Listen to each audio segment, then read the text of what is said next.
So you had this huge come up with dropshipping, and then you funneled that money into crypto. All of it. You wrote it, sold. Are you going to be buying back in? It's a great question. I was talking with Luca Nets before this podcast, and we were talking about crypto. The Bitcoin ETF will 99.9% approval rates. It's happening. It's going to get approved. What happens after it, I have no idea. How I'm going to get in the market, I think I want to get in building products this time around. I kind of invested in things, but I think there's a possibility to just build cool products inside crypto. So I think my approach is going to be different. I'm going to probably pull away from being like a market investor, a trader, to probably getting more hands-on in the game. Are you familiar with, what are they called? The ISO 2022? Yes. 222. Yeah, somebody was telling us. XRP and stuff. Yeah, you got to get into that because the government is adopting those. Do you agree with that? I mean, no. No. What are you buying? Give us the sauce, bro, please. Let them cook. I would say a really good ecosystem right now is TON. T-O-N. It's the Telegram Open Network. So the founder of Telegram, if you follow the history of Telegram, he launched an ICO and the SEC sued him. It was over $1 billion crazy ICO, and he had to refund everybody. But then they kind of launched it in a decentralized way, and they're building a ton of crazy. So it's the currency of the Telegram ecosystem. So if you're going to bet on something that already exists, that has tons of users, that is actually well developed, I've been looking a lot at the TON ecosystem. It's a $2 billion market cap. It's not a small coin, but it has something that's actually backing it, that has a decade plus of history, trackable, winning teams. I think that that's probably a good place to look, bro. So you don't think the government is going to switch over to these ISO 2022 tokens? I'm not saying they're not, but I've been buying XRP since 2016. Like, the amount of opportunities that have come and gone, if had my money been elsewhere and not, when is the government going to approve this thing that I don't even know what it is? Right. XRP $500. Like, bro, like, come on, dude. Like, who are the people telling you these things? Now, I have thesis about Ripple. It's not whether it's going to go or not go. It's a simple fact of, is there more opportunity elsewhere? Is there better opportunity elsewhere? And am I willing to lose this boat if it ever happens to capture another one?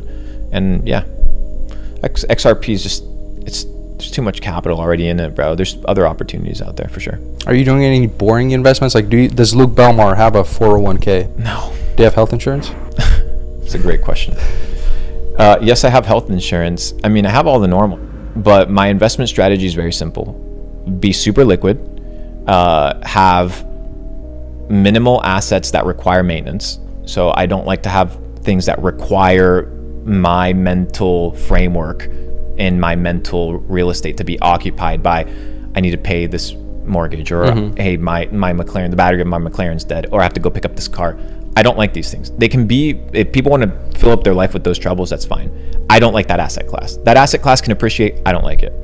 I like 3 asset classes. One, on the hard assets, I like gold and silver. Why? Because I can exchange these things anywhere in the world for a fair price, right? We all can agree that I can move $1,000 of gold anywhere and sell it for $1,000. Same thing can go with Bitcoin, but I can do it in a digital way. Yes, the price fluctuates. Yes, there's a little bit more uncertainty, but I can take $100,000 and move it from here to Lithuania with a hard drive, and nobody would ask me a question. If I was to take $100,000 worth of gold bars from here to Lithuania, bro, they would be all over me.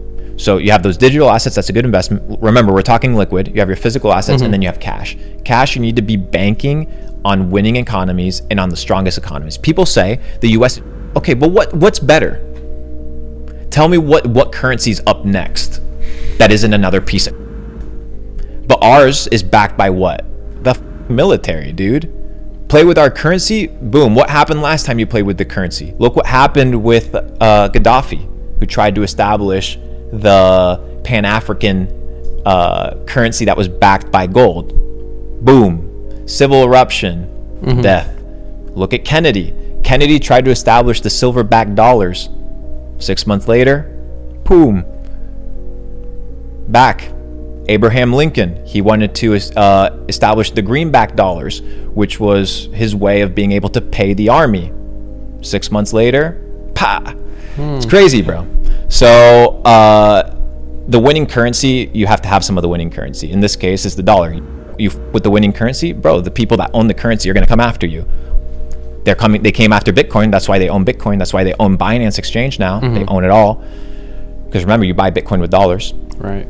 If you have unlimited dollars, now you have to bet and put some money on these empires. So US dollar, Swiss franc, banking capital of the world, and Singaporean dollar, I think it's pretty good when it comes to its price fluctuation versus the dollar, which I think is about 8%. So on your cash, banking on those empires. On the digital side, have digital assets that you can move that are liquid, and physical gold, physical silver, things like that. How do you actually go about, like, technically about getting the Swiss franc? Do you just go on a forex exchange? Like, how do you hold the franc? Yeah, I mean, you can literally get cash, or you can find foreign exchanges that will actually let you remit different payments. There's also different banking accounts, but it's not for like small individuals, where you can have different currencies.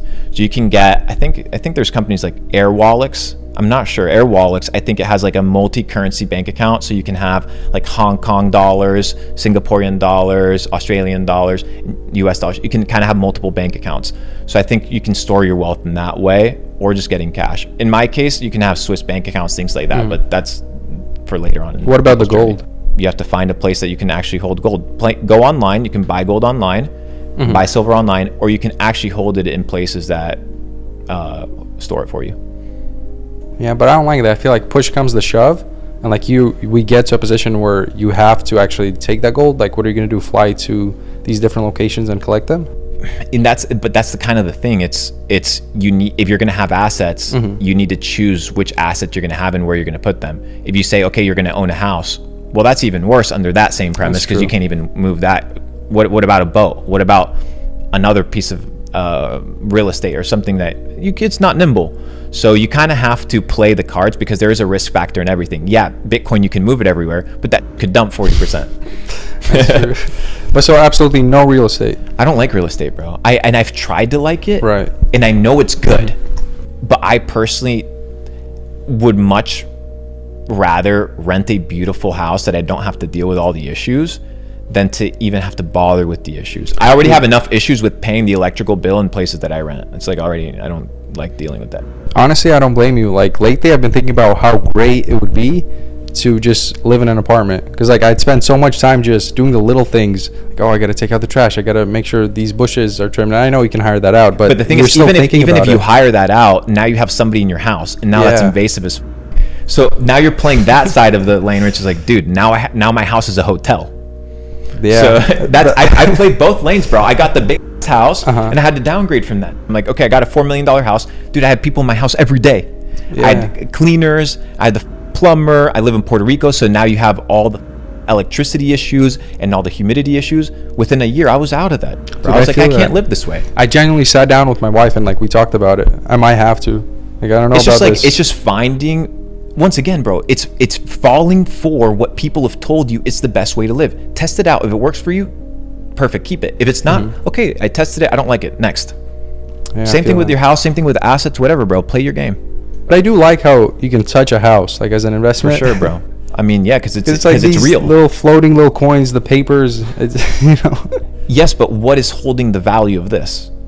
Why is this worth $500,000 and not worth $300,000? At the end of the day, even if it's not, like, you could still stay here. You could chill at the crib. But I can also exchange my Bitcoin and buy a house. Well, if everything just completely shuts down. If everything shuts down, then I think the least of our problems will be finding a place to live. It's interesting. I was talking with the governor of the Central Bank of Albania, and he said, people have never really faced crisis. He's like, people don't understand what full lockdown, grid shutdown is. And he was talking about in the 90s when Albania was about to hit default, 90s or early 2000s. He said the civil unrest that took place when people were not able to tap into their money, he said, was insane. They had to fly airplane loads of cash to the Central Bank of Albania show it through the windows to convince people that they had the money to hold the deposit so people wouldn't bank run the central bank. It's crazy. So under that premise that the only thing propping this up is the fact that there's financial stability. If anything ever goes down, there's civil unrest, financial arrest, everything goes to hell, bro. Like I probably won't even be here. Where would you be? I don't know, somewhere where actually currency's moving around clearly and flowing.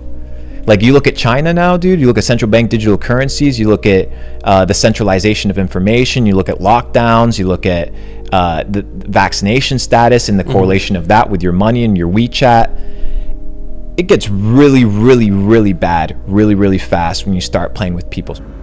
So you don't think you need like a cabin in the woods stocked up with supplies and guns and stuff? I mean, yeah, why not? Like, why not, dude? Yeah, go have a couple ranches in Patagonia. That's Argentina? Yeah, it would be nice.